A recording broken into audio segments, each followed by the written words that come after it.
Всем доброй ночи.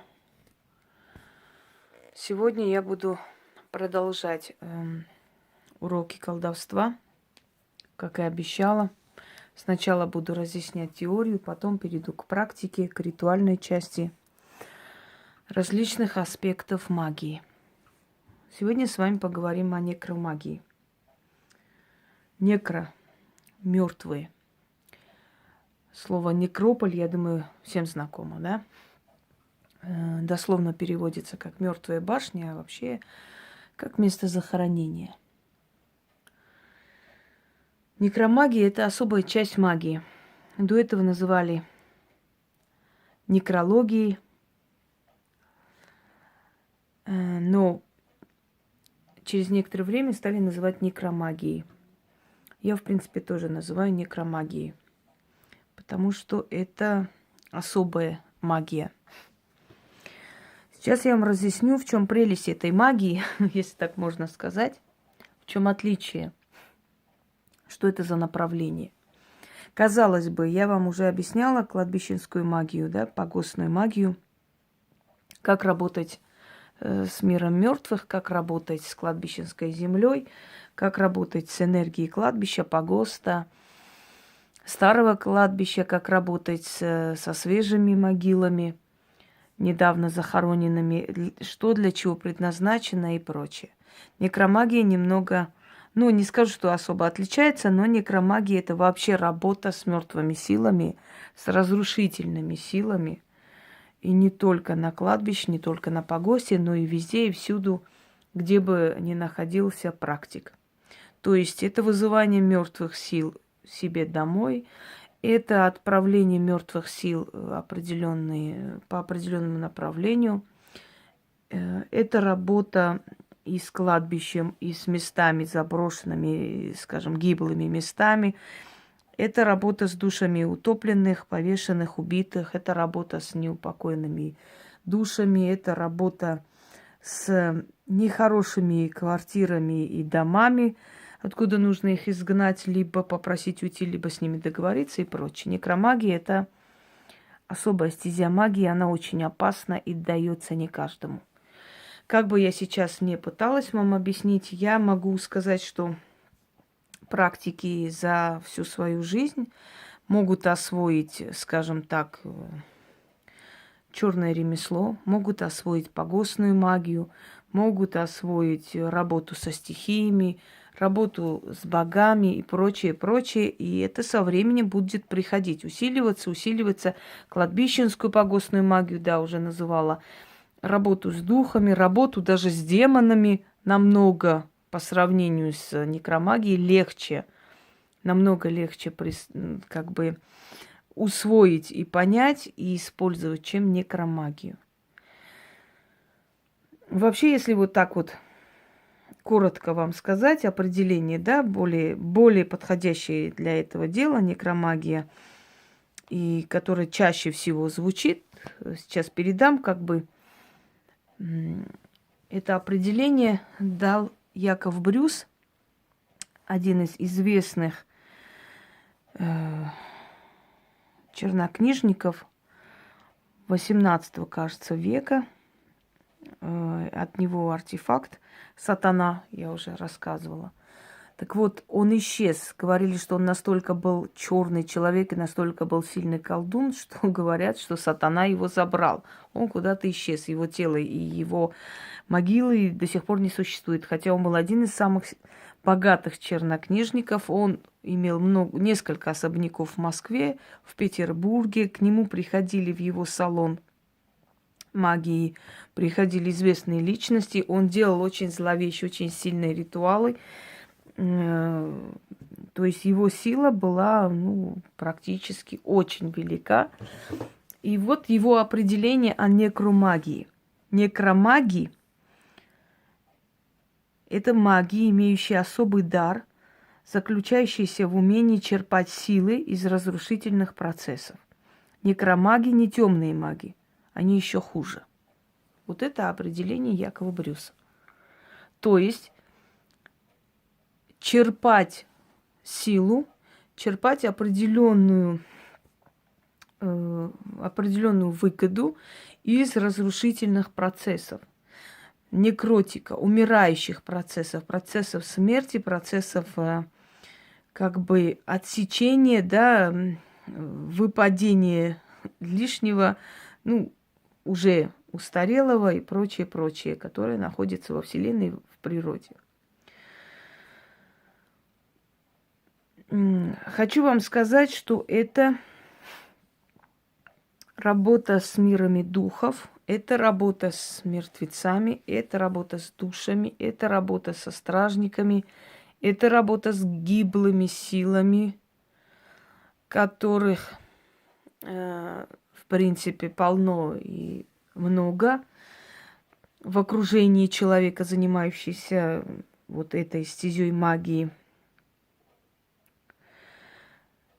Далее продолжаю цитату Якова Брюса. Некромагов всегда было мало, и неудивительно, что их терпеть не могут как обычные маги, так и сами некромаги. То есть это люди, чья сила вызывает в какой-то мере возмущение, какую-то злость, наверное, какое-то неприятное возмущение у тех практиков, которые, может быть, понимают, что им до них очень далеко. Итак, для того, чтобы усвоить вот эту направленность магии, это направление магии, для того, чтобы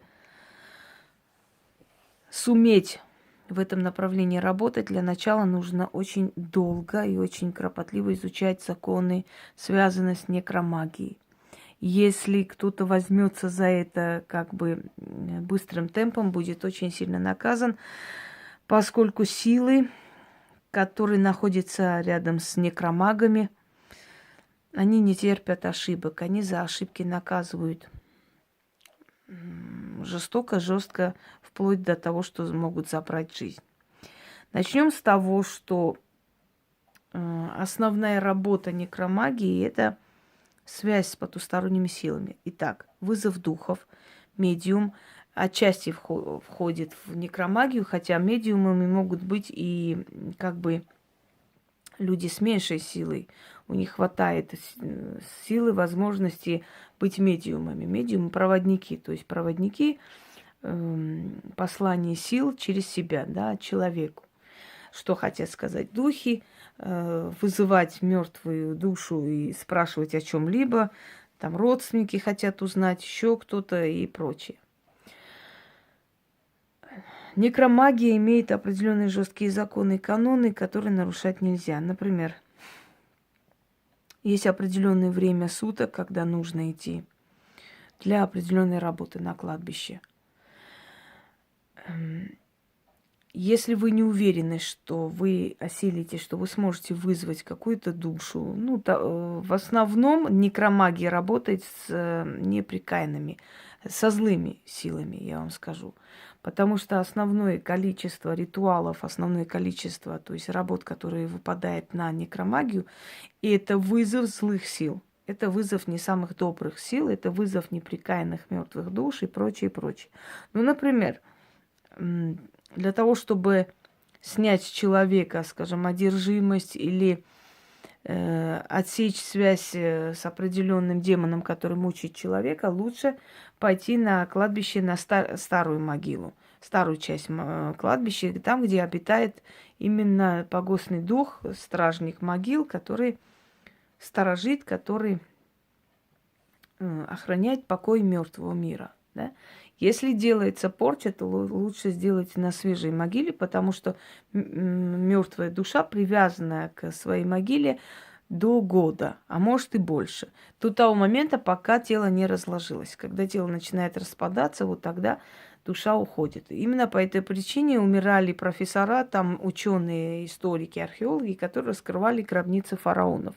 Поскольку тело еще не истлело, да, тело было бальзамировано, мумифицировано, то, естественно, учитывая это все, эти души были привязаны, оставались там. Кроме того, там были определенные свитки с проклятиями, которые сыпались на голову тех, кто туда лез и открывал гробницы. Потому что в основном расхитители гробниц заходили в гробницы фараонов и сановников, зная, что там есть золото, что там есть драгоценные украшения.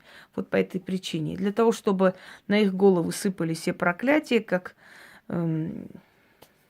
воров и расхитителей, то определенные свитки с призывами таких злых сил закреплялись, оставлялись возле мумий.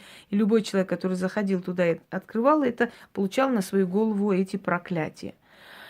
Это тоже некая часть некромагии. Некромагия – это вызов порабощения души.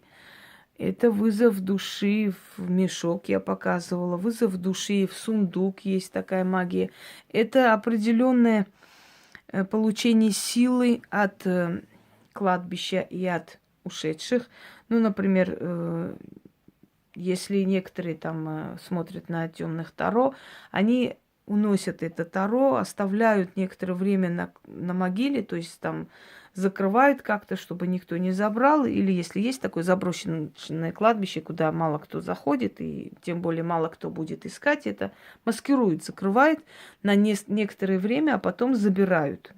Потом забирают эти карты, и эти карты заряжены настолько вот этой мертвой силой, силой мертвых душ и тем более кладбища, что они работают на ура, и они работают очень сильно. То есть вот вперемешку. Но это касаемо темного, да, темных колод. Есть такой еще другой момент. Это все, чем я пользовалась и пользуюсь, я вам рассказываю. Оставляются ножи. Ножи специально для порч существуют. Эти ножи оставляются на кладбище, на определенной могиле несколько дней. Потом приходит обратно, практик оставляет монеты, оставляет хлеб, откуп, водку, сигареты и так далее, и забирает. То есть благодарит мертвую душу за то, что эта душа зарядила такой силой эти ножи. Лучше такие ножи оставлять, то есть атамы, да, оставлять на могилах молодых, которые ушли не своей смертью, были убиты, покончили с собой, попали в аварию и так далее. Их душа еще пока бродит, их душа не насытилась жизнью, и она ищет выход куда-нибудь, и она с радостью прилепляется к этим инструментам. Такие инструменты лучше хранить отдельно. Хочу вам сказать, что я вам не все показываю, естественно. Поэтому эти ножи, которые для порч специально предназначены, вы никогда не увидите. Они отдельно находятся. Далее. Черепа. Череп – это вместилище души, хранитель, то есть вместилище и хранилище души. И не зря древние времена, когда брали в плен врагов, отсекали им головы и брали их черепа. Из них делали кубки, еще что-либо. Считалось, что если из черепа твоего врага сделать кубок, то его душа вечно будет в рабстве у тебя и будет тебе служить. То есть они считали, что не только тело взяли в рабство и убили, но и душу поработили и навеки подчинили себе. От этого они, видимо, получали удовольствие и какое-то моральное удовлетворение. Не знаю, как уж там приятно из черепа пить человеческого. Ну, такие времена были. К сожалению, и сейчас такие времена есть, когда есть определенные категории озверелых людей, у которых есть такие нездоровые интересы, скажем так. Череп человека, вместилище души. Если вам кажется, что можно любой череп, значит, выкопать хоть где попало, да, взять, принести и делать на нем ритуалы, вы очень сильно ошибаетесь, потому что это должен быть определенный череп, определенного человека. Не каждая душа, не каждый старик, который умер своей смертью, не каждый погибший там воин, которого там в Великой Отечественной войну, скажем так, в России черепов достать, найти не проблема, поскольку огромное количество земли захоронено костями еще со времен Великой Отечественной войны. Но эти черепа, они не подходят. Это не тот череп, который нужен некромагу для работы. Там особый череп необходим. И не каждый это может достать, не каждый может это найти, понимаете, и в конце концов это криминальное дело, искать черепа и выкапывать, да. Об этом деле мы говорить не будем, потому что в своих домах, в своих помещениях, квартирах такое мы не храним. Это однозначно. Есть определенные вещи, которые хранятся вне дома и для специальных особых ритуалов. Но хочу сказать единственное, что криминала там нет, поскольку это древние, очень древние черепа, которые находят в местах, скажем, особых захоронений. Да, вот такими вещами пользуются некромаги. То есть там неопознанный человек, умерший, может, 2000 лет назад. Но вместилище души, череп, да, через определенный ритуал возвращается душа туда, внутрь черепа, и вот этот череп начинает служить, начинает слушать тебя. Можно вселить такой дух, такую силу в определенные кристаллы. Вот тот же самый, да, кристальный череп, который был огромный там из горного хрусталя у инков. И вот этот череп искали многие века, считая, что там есть определенное вместилище силы. И вот найдя этот череп, можно будет владеть миром или, по крайней мере, стать великим человеком. Хочу вам сказать, что многие знаменитости, которые поднялись резко, поднялись и получили мировую известность и славу, многие из них приходили к определенным таким людям, к тем же некромагам, заключали договора с силами, ну, скажем, с пантеоном, да, демонических сил, заключали договора через кладбище, оставляли свою кровь и прочее, прочее. То есть заключали очень такие важные, очень зловещие договора и получали славу, известность, величие. Поймите, что в этом мире людей бесхребетных, слабых, слабовольных, малодушных, трусливых, завистливых и прочее, прочее, очень непросто пробиться человеку. Если человек становится известен, если это не искусственно создано, а действительно известность, которую он приобретает, всегда эта известность вызывала сомнения, да, что вот с темной силой какой-то договор заключили, это неспроста, это не просто так. Я хочу вам сказать, что в какой-то мере они правы, потому что без поддержки определенной силы человек не может подняться, стать известным. У них есть свои планы на этого человека, и они помогают ему подняться и стать как бы их представителем на этом свете, да. Те же самые, те же самые эстрадные певцы, поэты, там песенники, известные художники, люди неординарные, талантливые, которые несут нечто такое в культуру. Многие режиссеры, которые были непонятны особо массам, но они были гениальны.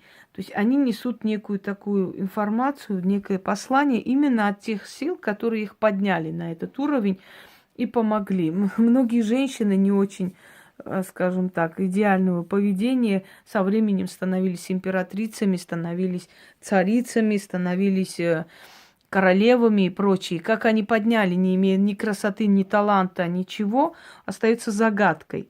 Но я вас могу заверить в том, что действительно любой человек, который поднимается в этой жизни и добивается вот такого головокружительного успеха, да, как правило, он поднимается этими силами.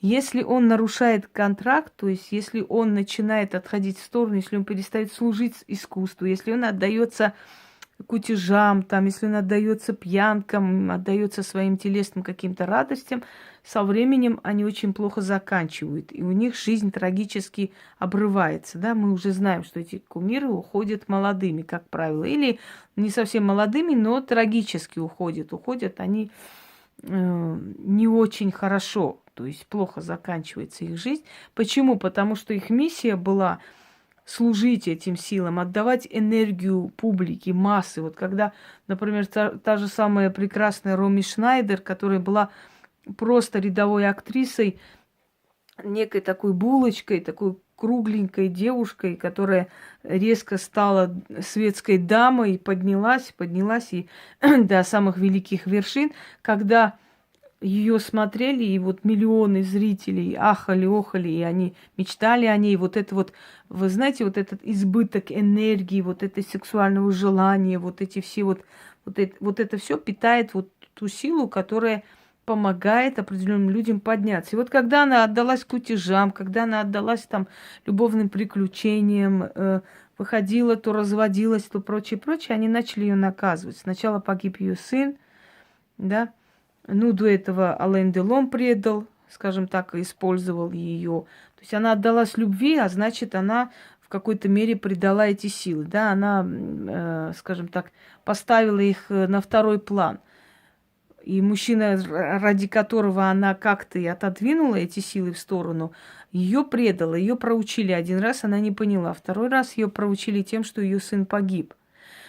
И после этого она полностью сломалась. И нашли ее, говорят, что она покончила с собой. Некоторые говорят, что у нее сердце остановилось. Ну, в общем, плохо закончила. И много таких людей, которые плохо закончили, потому что они перестали служить той силе, тому искусству, ради которого были призваны. То есть их жизнь начала превращаться в какой-то адский круговорот. Вот практически, если так сравнить, очень похоже на судьбу ведьм.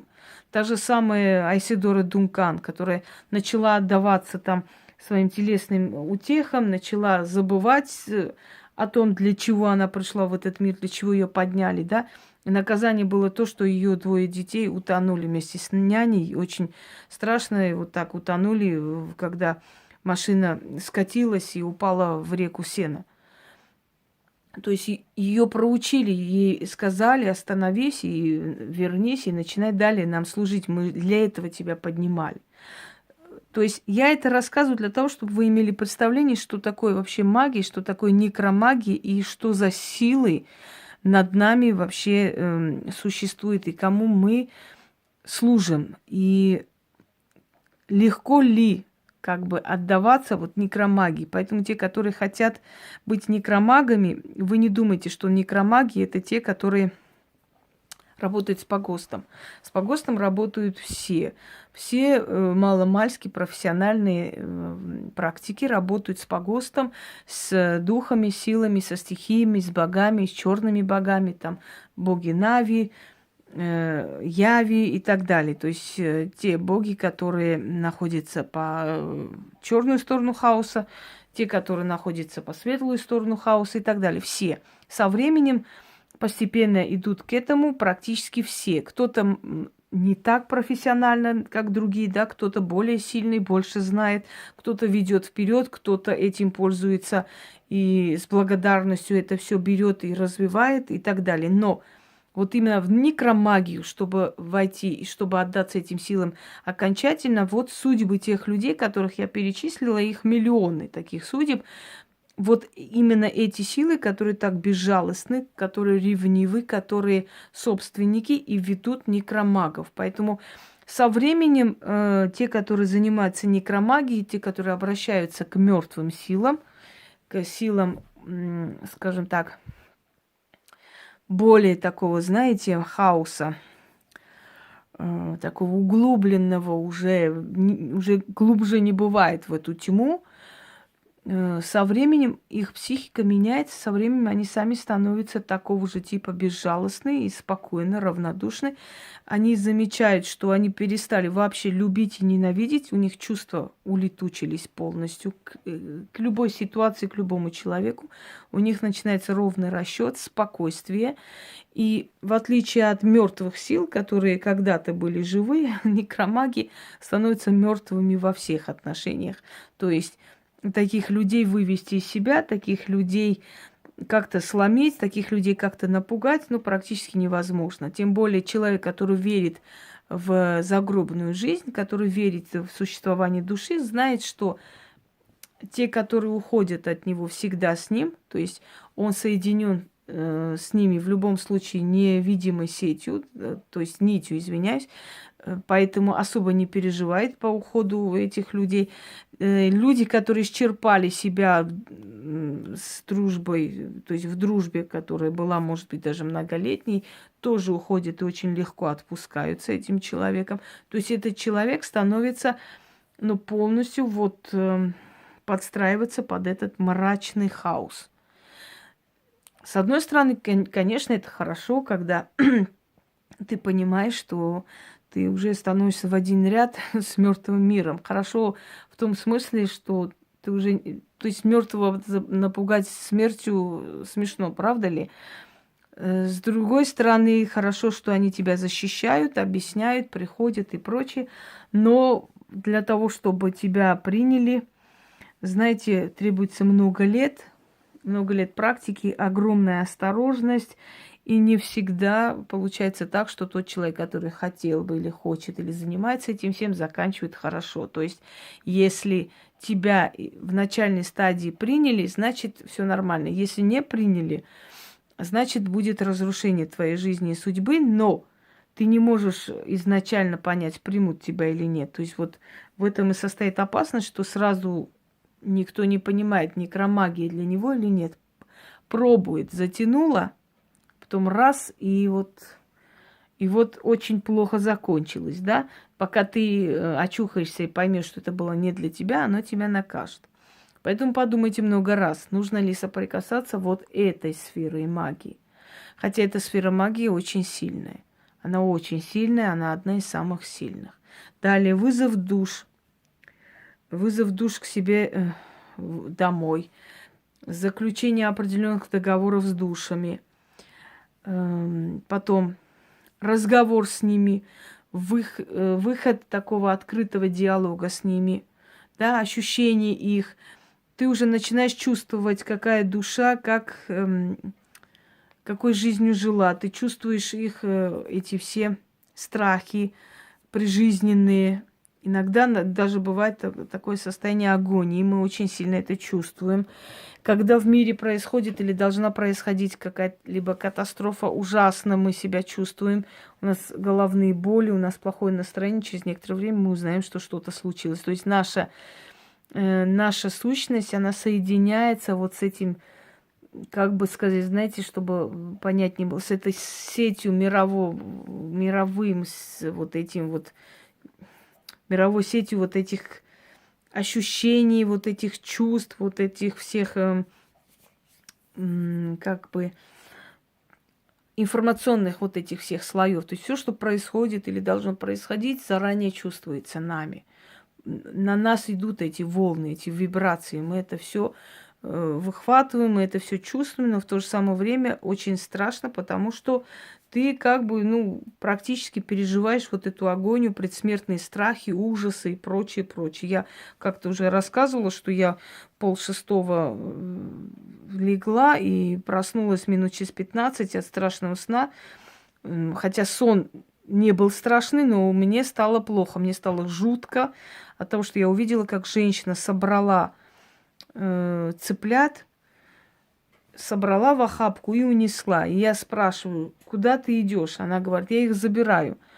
И я просыпаюсь от того, что мне очень плохо, воздуха не хватает, и такое чувство ужаса, как будто я умираю. Вот, то есть ощущение, что я умираю, что-то со мной не то. Хотя я нормально себя чувствую, сижу, но страх смерти. Вот страх, вот ужасный такой, холодящий кровь страх.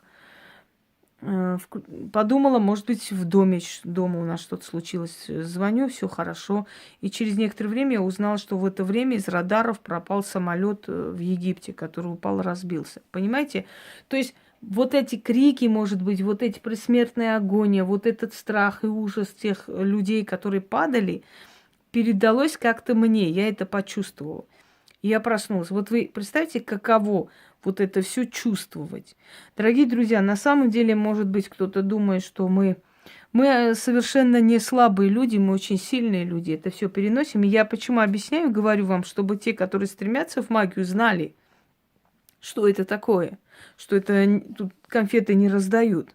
И поэтому вот представьте, человек, который всю свою жизнь чувствует и чужую боль, и видит все эти сцены, да, вот приходит человек, и ты видишь у него там, убили там того-то, сделали то-то и так далее. Я помню, когда мне стало ужасно плохо, когда у меня почки просто разболелись, жутко разболелись, как будто их полоснули ножом. Когда пришла женщина, вытаскивает из сумки фотографию, я еще не увидела, я сказала, там ваш брат?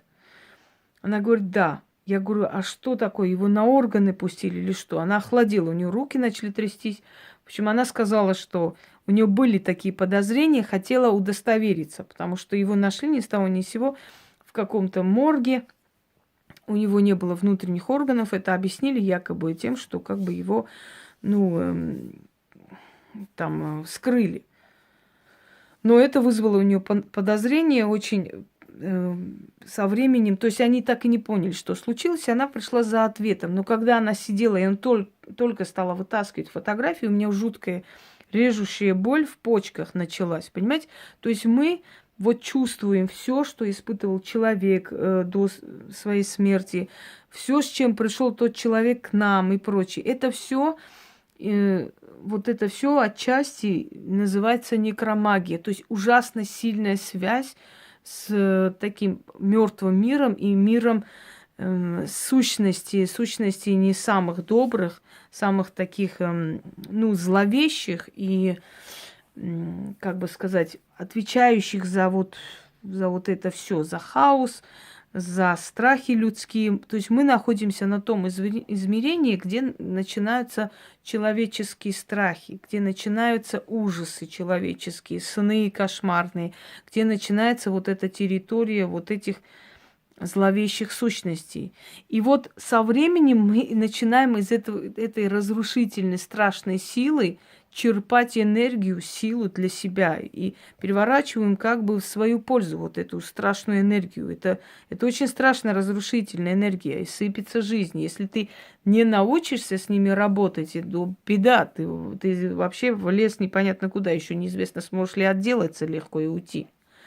Вот чувствовать судьбы тех, которые ушли, слышать голоса, передавать, что, как было, как убивали, что случилось, из-за чего, кто сделал, каким образом и так далее. Понимаете, это все пронести через себя, это все ощутить. Это очень непросто.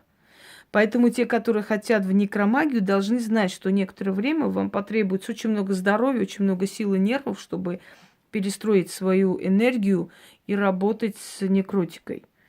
Далее.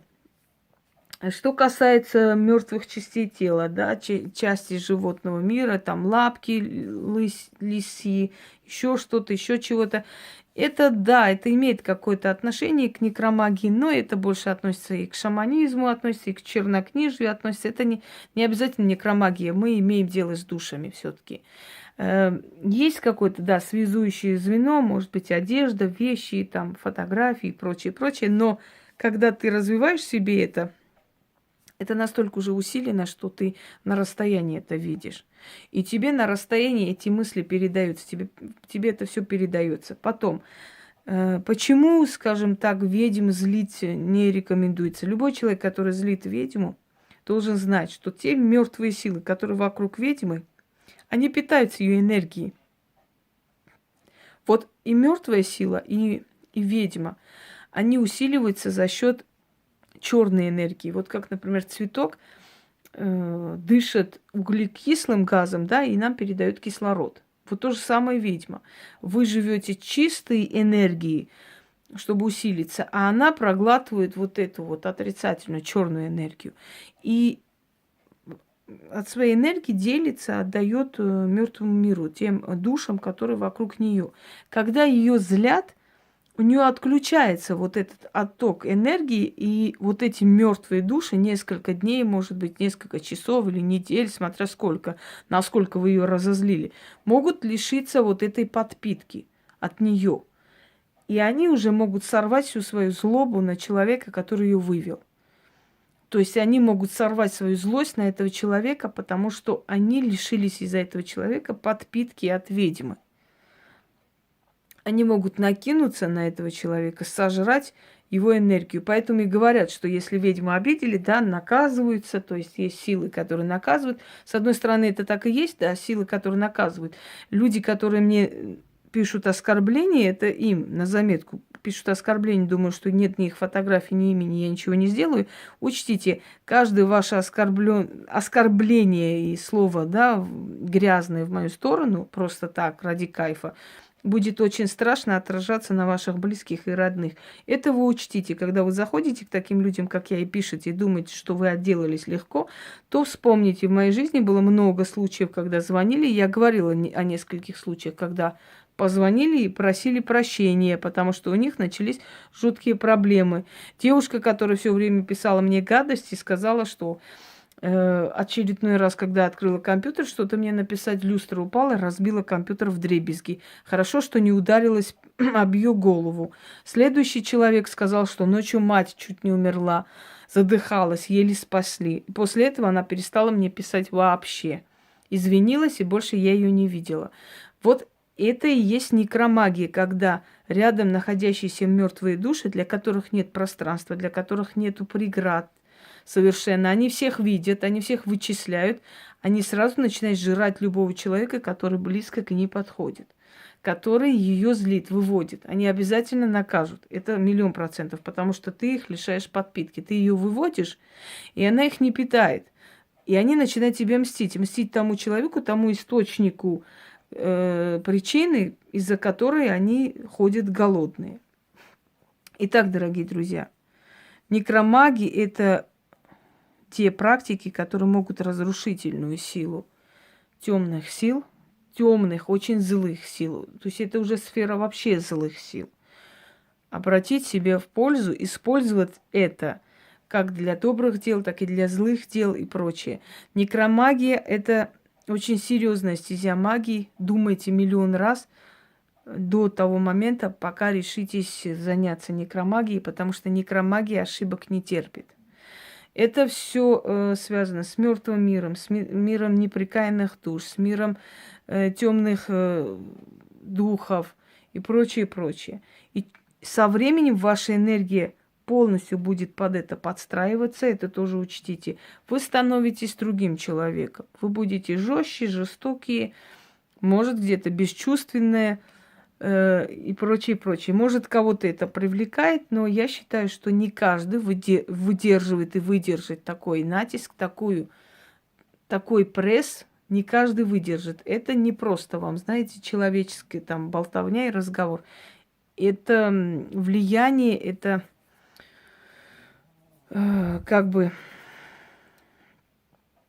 это все идет и влияние, и воздействие темных сил. А темные силы, ну, с ними не просто найти общий язык.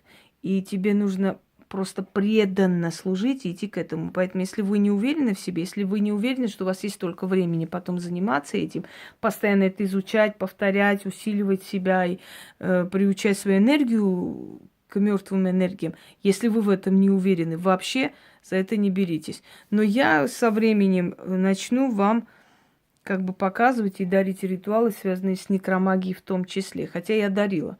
Несколько ритуалов некромагии есть у меня в коллекции. Если вы внимательно посмотрите, вы их найдете. Некромагии не брезгливы, они способны на все, и они идут до конца. Это их черта. Они до конца будут идти, до того момента, пока, скажем, сказанное слово не сделают, да, как они решили.